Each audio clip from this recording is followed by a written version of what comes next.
Et si je vous dis qu'il faut juste ça pour avoir un système multiconsole rétro gaming portable?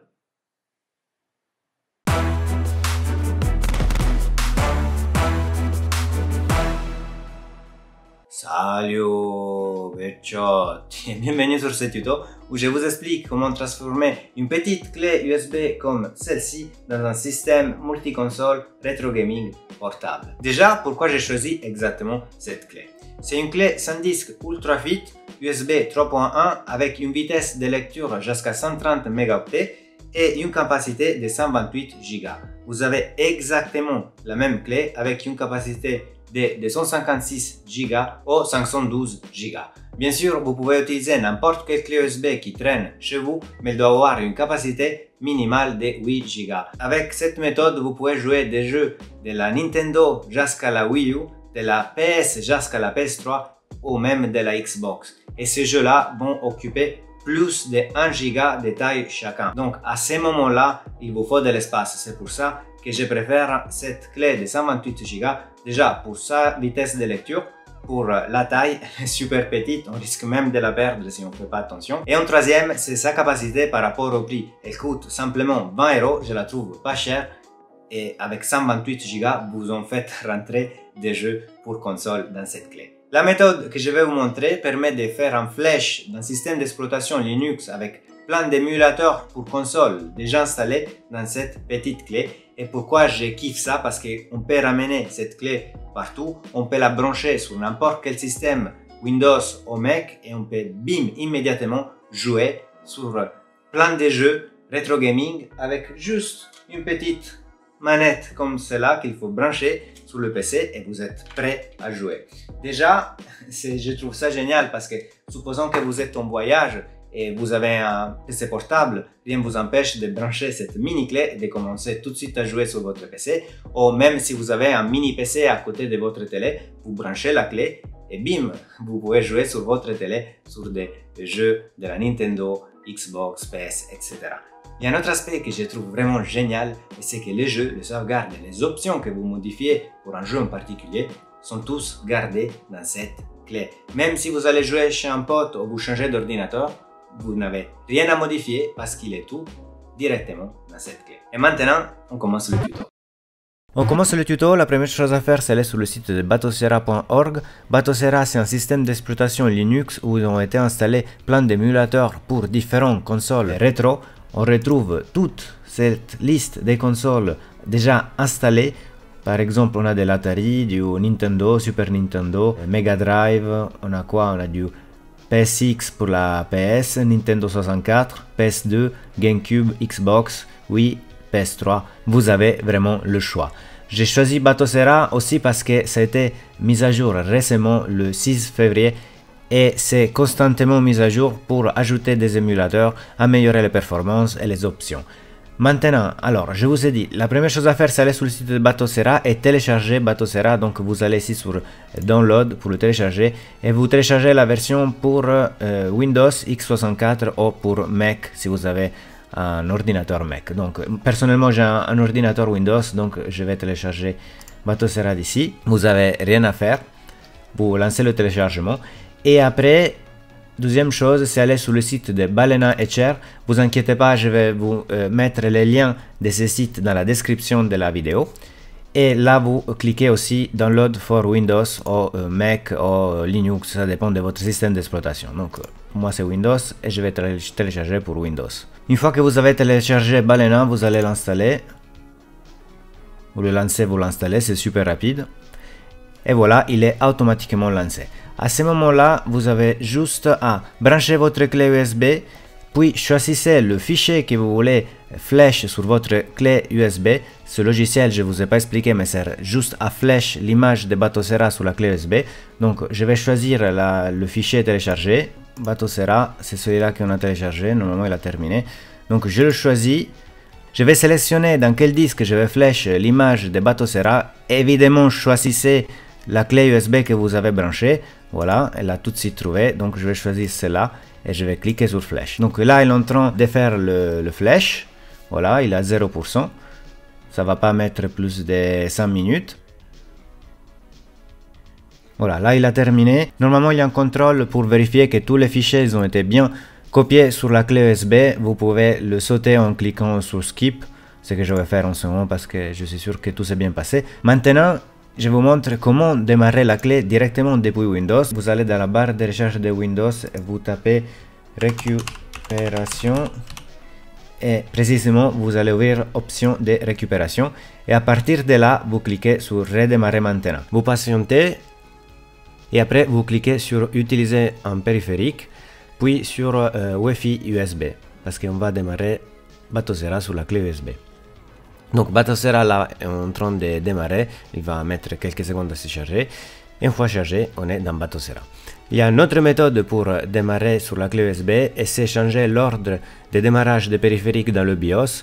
Vous allez choisir en première la clé USB et comme ça quand vous redémarrez le PC, vous allez démarrer directement sur la clé. Une fois choisi la clé, vous allez sauvegarder la configuration et redémarrer. Quand vous voulez plus jouer, rappelez-vous de faire l'opération inverse, sinon vous allez toujours démarrer sur la clé et donc de resélectionner le SSD au disque dur où vous avez installé Windows. On retourne sur Batocera, j'ai beaucoup de choses à vous montrer. Déjà, on va changer d'interface parce que celle-ci, je la trouve un peu moche. Pour faire cela, il faut ouvrir le menu avec le bouton Start, puis vous allez dans Updates et Downloads, puis dans Thème et vous allez télécharger le thème que vous préférez.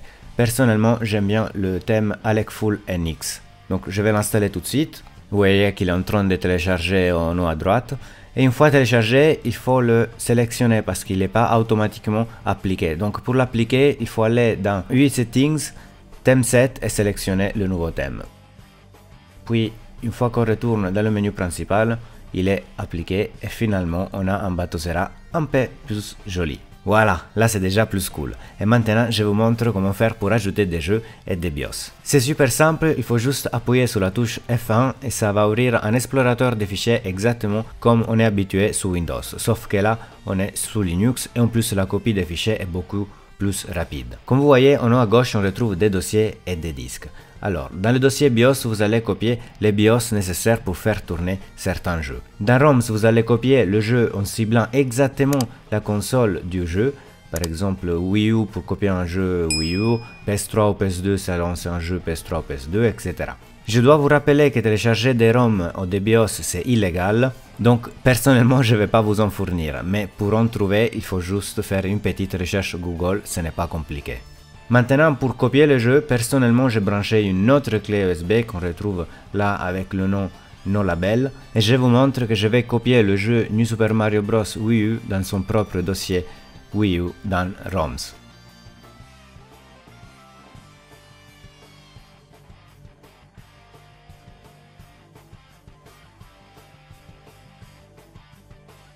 Une fois que vous avez copié le jeu, vous n'avez plus rien à faire. Je vous montre vite fait le dossier application parce qu'on retrouve tous les fichiers de configuration des émulateurs pour pouvoir choisir des options spécifiques ou changer par exemple les touches de la manette pour un émulateur particulier. Maintenant, il nous reste juste à sortir d'ici en cliquant sur File puis Close Windows. Une fois ajouté des jeux, n'oubliez jamais d'aller dans Game Settings et puis cliquer sur Update Game List, sinon les jeux ne vont pas apparaître.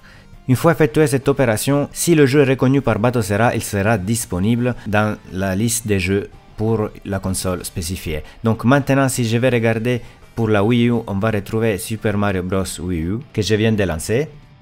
Voilà, le jeu est en train de se charger. Je ne vous montre pas toute la configuration, mais après la configuration, quelques minutes après, je suis en train de jouer sur Super Mario Wii U et je trouve ça juste génial.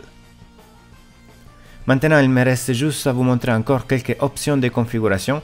Déjà, regardez, j'ai lancé Super Mario Bros 3 et vous voyez, on retrouve des décorations autour du jeu et le jeu semble pas très net. C'est normal, il faut changer des options spécifiques à l'émulateur. Donc, vous sortez du jeu, vous cliquez Start, vous allez dans Game Settings, puis Smooth Games, Bilinear Filtering, vous le mettez à Off. Et vous voyez, en bas aussi, il y a la mention décoration, vous pouvez les enlever ou les changer. Je vais redémarrer le jeu et vous allez voir qu'il y a plus de décorations et le jeu est carrément plus net. Voilà, pas de décoration et visuellement le jeu est moins flou.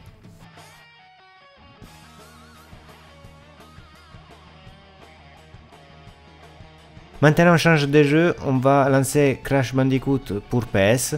Je vous montre d'abord que si on clique sur Select et après on va dans Advanced System Options, on peut modifier le type d'émulateur qu'on veut utiliser pour la PS. On peut modifier le rapport de l'écran, par exemple 9/16 ou full écran, etc. Dans Video Mode, on peut changer la résolution à laquelle on veut jouer. On a toujours le Smooth Game Bilinear Filtering si on veut un jeu plus détaillé et moins flou, et plein d'autres options. Et je vous montre que si on lance le jeu sans rien modifier, le jeu sera avec ces options par défaut. Si on veut le mettre en full écran, il faut juste modifier les options que je vous ai montrées tout à l'heure et on aura un rendu comme celle-ci, que déjà c'est plus agréable. Il y a encore beaucoup d'options pour les émulateurs et les jeux que je pourrais vous montrer, mais ça va me prendre vraiment beaucoup de temps, il faudrait une vidéo spécifiquement pour ça. Et maintenant je vous laisse avec 1 minute de Nostalgia Retro Gaming. A tout de suite.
J'espère que vous avez aimé ce tuto et je suis sûr qu'il y a plein d'entre vous qui connaissent déjà Batocera. Mais je trouve vraiment génial la possibilité d'avoir un système rétro gaming multi-console qu'on peut installer dans une clé USB si petite pour pouvoir jouer où on veut, quand on veut. Mettez un like si cette vidéo vous a plu, abonnez-vous pour avoir plus de tests, tutos, conseils et news sur l'informatique. À la prochaine avec Pika.